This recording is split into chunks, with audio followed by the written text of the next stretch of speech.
Pythagorean त्रिक क्या होता है, यानी पाइथागोरियन ट्रिपलेट्स क्या होते हैं। पाइथागोरियन ट्रिक, इसके पहले हम लोग पढ़ रहे थे पाइथागोरस प्रमेय, ठीक है। उस पाइथागोरस प्रमेय में क्या है कि एक समकोण त्रिभुज है, एक क्या है समकोण त्रिभुज होता है, और उसमें उसके ठीक सामने की भुजा क्या होती है कोण, और एक भुजा होती है आधार और एक भुजा होती है लंब। यही हम लोग पढ़ रहे थे। इसमें एक ही सूत्र था कि कर्ण का वर्ग, यानी सबसे बड़ी जो भुजा होती है उसका वर्ग शेष दो भुजा के वर्गों के योग के बराबर होता है। यही है पाइथागोरस प्रमेय। तो अब अगर मान लीजिए हमको दे दिया कि बताइए, प्रश्न अगर पूछ दिया कि एक है 3, 4, 5 और दूसरा है 4, 5, 6 और तीसरा है 6, 7, 8 और चौथा है 8, 9, 10। ये चार हैं। इन चारों में बताइए कौन सा पाइथागोरियन त्रिक है, यानी कौन सा तीन है जो मिल करके समकोण त्रिभुज बनाएंगे। 3, 4, 5 ये तीनों भुजाएं हैं, कोई लंब है, कोई आधार है, कोई कोण है। जैसे पहले में एक भुजा है 3, दूसरी भुजा है 4 और तीसरी भुजा है 5। दूसरे में एक भुजा 4, दूसरी 5, तीसरी 6। इस तरह से भुजाएं दी गई हैं। तो कैसे हम चेक करेंगे, कैसे हम पता करेंगे कि कौन सा समकोण त्रिभुज बनाएगा, कौन सा नहीं बनाएगा, कौन सा पाइथागोरियन त्रिक है, कौन सा नहीं है। तो उसी के बारे में आज हम देखेंगे कि कैसे हम चेक करेंगे कि कौन सा पाइथागोरियन ट्रिक है, कौन सा पाइथागोरियन ट्रिक नहीं है। तो जाहिर सी बात है, देखिए अभी हम इसको भूल जाएं, अभी हम इसको भूल जाएं, ठीक है। मान लीजिए हमको इसी को चेक करना है, हम ये सब काट दे रहे हैं, केवल इसको चेक कर रहे हैं। अगर किसी समकोण त्रिभुज में एक भुजा है 3, एक भुजा है 4, एक भुजा है 5, ये चेक करना है कि ये समकोण त्रिभुज की भुजाएं हैं या नहीं। तो इसमें कोई भुजा ऐसी होगी जो सबसे बड़ी होगी, है कि नहीं। सबसे बड़ा कौन है, ये। तो ये सबसे बड़ी भुजा है, सबसे बड़ी भुजा। और ये दो भुजाएं जो हैं छोटी हैं। तो इन तीनों में से कौन कर्ण बनेगा, कौन आधार बनेगा, कौन लंब बनेगा, ये तो हम पता कर लेंगे। जो सबसे बड़ी भुजा होती है वही तो कर्ण होती है। तो ये जो 5 है वो हमारा क्या बनेगा, कर्ण बनेगा, ठीक है। तो और जो शेष है, मान लीजिए एक लंब हो गया और एक आधार हो गया, दूसरा तो किसी को भी मान सकते हैं। तो अगर हमें चेक करने को कहे तो जो सबसे बड़ी भुजा होती है वो हमारी बन जाती है, क्या होती है, कर्ण। तो सूत्र में हम देखें कि कर्ण का वर्ग बराबर लंब का वर्ग धन आधार का वर्ग। ये सूत्र सही बैठता है कि नहीं, इधर का मान और उधर का मान दोनों बराबर आते हैं कि नहीं, ठीक है। तो देखें कर्ण मतलब किस क्या है, 5 का, तो 5 का वर्ग कर दें। लंब मतलब 3 का वर्ग कर दें। आधार मतलब 4 का वर्ग कर दें। 5 का वर्ग क्या हुआ 25, 3 का वर्ग 9 और 4 का वर्ग 16। 25 बराबर 16, 9 क्या हुआ 25। दोनों बराबर हैं, दोनों बराबर हैं कि नहीं, बराबर हैं। इसका मतलब दायां पक्ष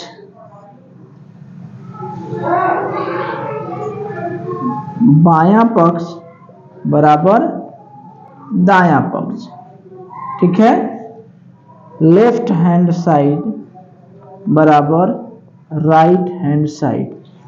यल लेफ्ट हैंड साइड, इसको LHS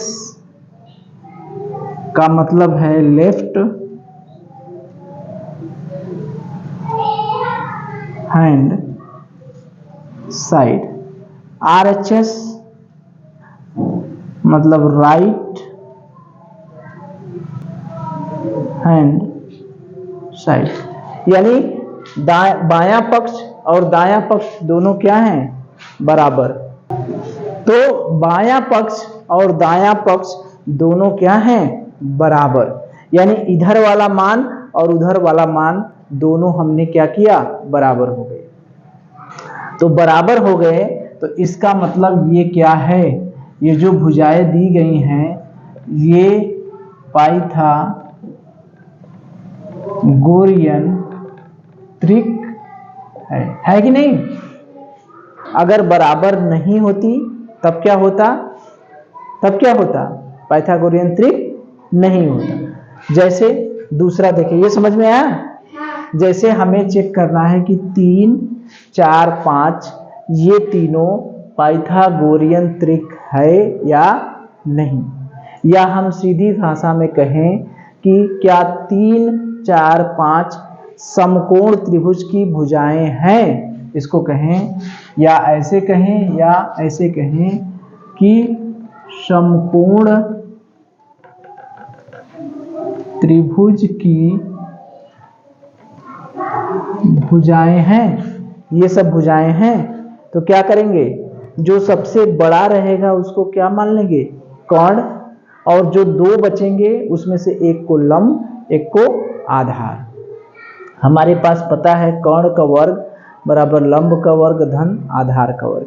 सबसे बड़का का वर्ग एक साइड में कर लेंगे कर्ण वाला, यानी 5 का वर्ग, जो लंब है उसका वर्ग, आधार है उसका वर्ग।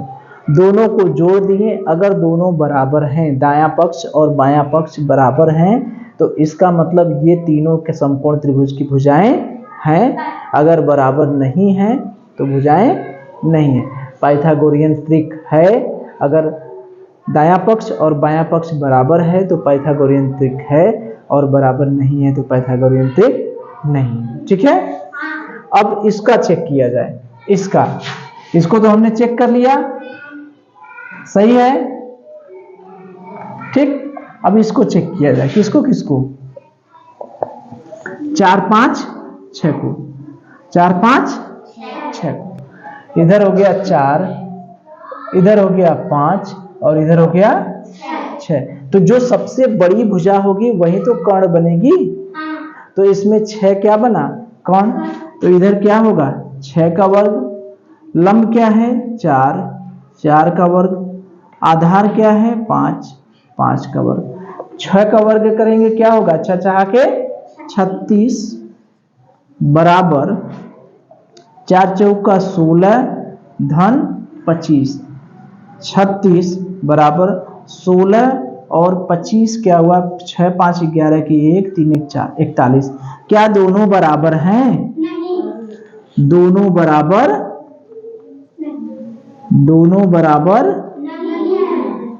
नहीं है।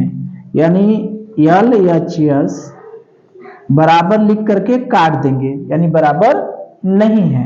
इसका मतलब अगर ऐसे बराबर लिख के हम लोग काट दिए तो इसका मतलब बराबर नहीं है। इसका क्या मतलब है? बराबर नहीं है। तो ये बायां पक्ष और दायां पक्ष दोनों बराबर नहीं है। तो इसका मतलब यह पाइथागोरियन त्रिक है कि नहीं? 4, 5, 6 है? नहीं है। तो ये 4, 5, 6 सेमी जो भुजाएं हैं वो समकोण त्रिभुज की भुजाएं हैं? नहीं है। बात समझ में आई? तो इस तरह से अगर हमको भुजाएं दी गई हैं, अगर कहा जाए कि चेक करिए कि वह समकोण त्रिभुज की भुजाएं हैं या नहीं, तो चेक कर लेंगे। सबसे बड़ी जो भुजा है वो क्या बनेगी, कर्ण, उसका वर्ग कर लेंगे। जो दो बचे हैं उसमें से एक बनेगा लंब, एक बनेगा आधार। इन दोनों का वर्ग करके जोड़ देंगे और कर्ण का वर्ग कर देंगे। अगर दोनों बराबर आता है तो ठीक ठीक, अगर बराबर नहीं आता है तो पाइथागोरन थ्योरम नहीं। ठीक है, ये तो हो गया सीधा तरीका। हम लोग एक सूत्र से भी निकाल सकते हैं, एक सूत्र की सहायता से। ठीक है, तो अब हम लोग देखेंगे सूत्र वाली विधि। ठीक है, चलिए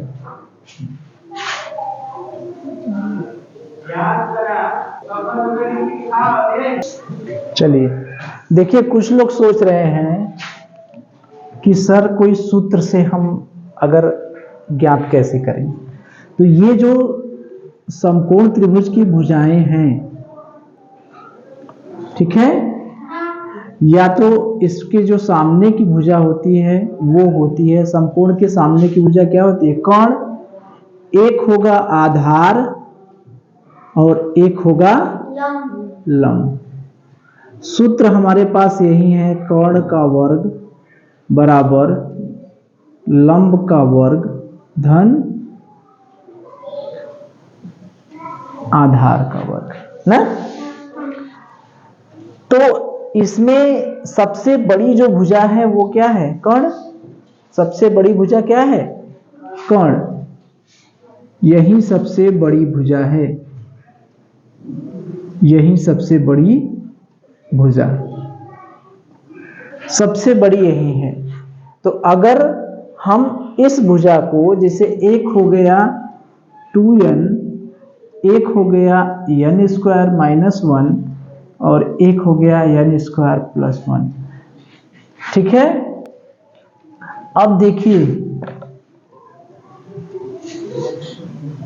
ये हमको याद करना पड़ेगा। एक है 2n, या ऐसे करें 2n को बीच में कर दें, कोई फर्क नहीं पड़ेगा, n स्क्वायर ऋण 1। इसमें जानते हैं सबसे बड़ा कौन है। जैसे होता है कि कोई चीज हमारे सामने रहती है तो हम देखकर पता कर लेते हैं ना। दो लोगों को खड़ा कर दिया जाए, अगर उसमें एक बड़ा हो एक छोटा हो तो देख करके पता कर लेंगे ना। अगर हम कहें कि 4 और 3 में कौन बड़ा है तो तुरंत बता देंगे कौन है बड़ा, 4। लेकिन 4, 3, 5 में कहें कि कौन बड़ा है तो कौन बड़ा है, 5, बता दिए। लेकिन अगर यही हम कहें कि n स्क्वायर धन 1 2n और n स्क्वायर ऋण 1, इसमें कौन बड़ा है तो क्या बताएंगे, नहीं समझ में आया। तो इसमें जो जिसमें 1 जुड़ा है वो सबसे बड़ी भुजा बनेगी। बात समझ में आ रही है। ये जो है ये सबसे बड़ी भुजा बनेगी, सबसे बड़ी भुजा। और जिसमें से ये घटाया गया है वो सबसे छोटी भुजा बनेगी, सबसे छोटी भुजा। सबसे बड़ा सबसे छोटा हमें पता चल गया।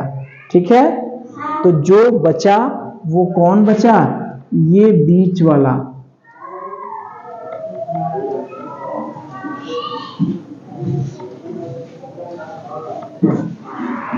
बात समझ में आई।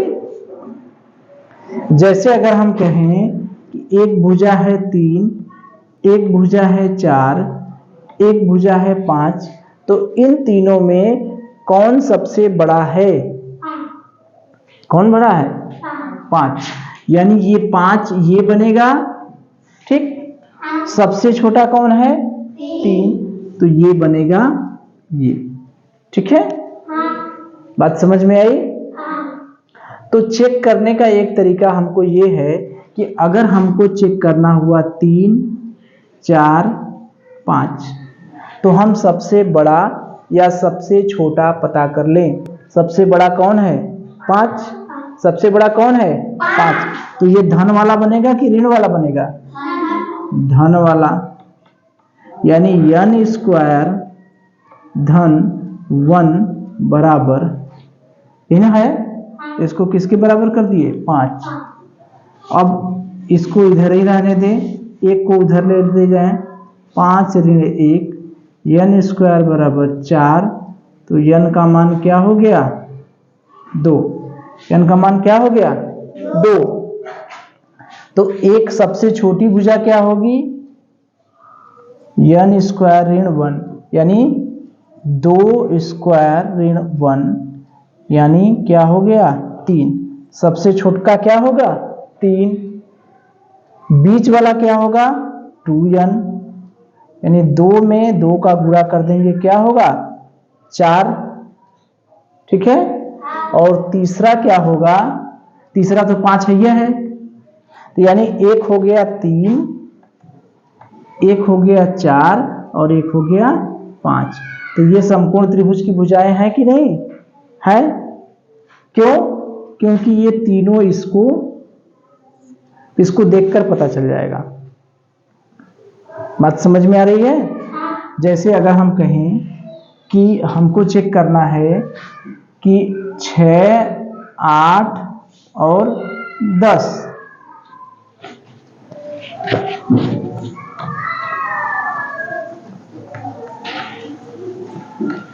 जैसे हम कहें कि हमको चेक करना है कि 6, 8 और 10 ये समकोण त्रिभुज की भुजाएं हैं या नहीं, चेक करिए। तो हम वर्ग करके जोड़ने नहीं जाएंगे, हम सीधे सबसे बड़ा कौन है यही है, तो ये क्या बनेगा n स्क्वायर धन 1। तो n स्क्वायर धन 1 बराबर 10, ठीक है। n स्क्वायर बराबर 10 ऋण 1, n स्क्वायर बराबर 9, n बराबर 3, ठीक। n का मान 3 हो गया। तो यहां से ये जो है 6, ये कैसे आएगा, सबसे छोटा है, और ये बीच वाला है 2n। तो देखें सही है, एक ठे तो आ गया, दूसर का चेक करें, घटा करके देखें, n स्क्वायर ऋण 1 यानी 3 के स्क्वायर ऋण 1 यानी 9 ऋण 1 यानी कितना हो गया 8, है कि नहीं, एक ठो है। और दूसरा क्या है 2n, 2n मतलब ये हो गया 2 गुणे 3 यानी कितना हो गया 6। तो एक हो गया 6, एक हो गया 8 और एक हो गया 10। तो इन दोनों में ऐसा नहीं है कि सबसे छोटा होगा सबसे बड़ा होगा, ठीक है। तो सबसे छोटा हम इसको नहीं मानेंगे, केवल सबसे बड़ा वाला लेकर चेक करेंगे, ठीक है। सबसे बड़ा वाला लेकर, सबसे छोटा इसको नहीं मानेंगे, ठीक है।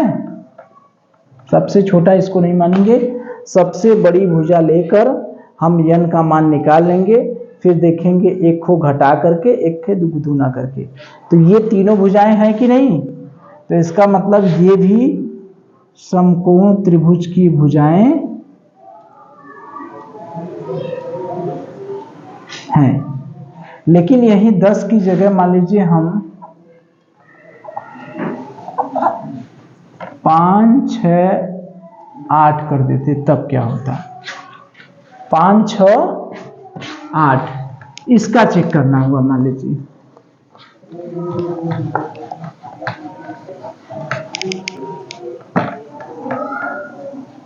तो सबसे बड़ा कौन है 8, यानी ये क्या बनेगा n स्क्वायर धन 1, n स्क्वायर धन 1 बराबर, इसको 10 कर दें, 10, n स्क्वायर धन 1 बराबर क्या हो गया 10। n स्क्वायर बराबर 10 ऋण 1, n स्क्वायर बराबर क्या हो गया 9, n बराबर क्या हो गया 3। तो एक ठो तो हमने निकाल लिया है, ठीक। अब इसको निकालें, एक n स्क्वायर ऋण 1 और एक है 2n। तो 3 का स्क्वायर ऋण 1 यानी 9 ऋण 1 यानी 1 हो गया 8, ठीक। और दूसरा 2n यानी 2 गुणे 3 एक होगा 6। एक 6 तो है, लेकिन ये क्या 5 की जगह क्या होना चाहिए 8।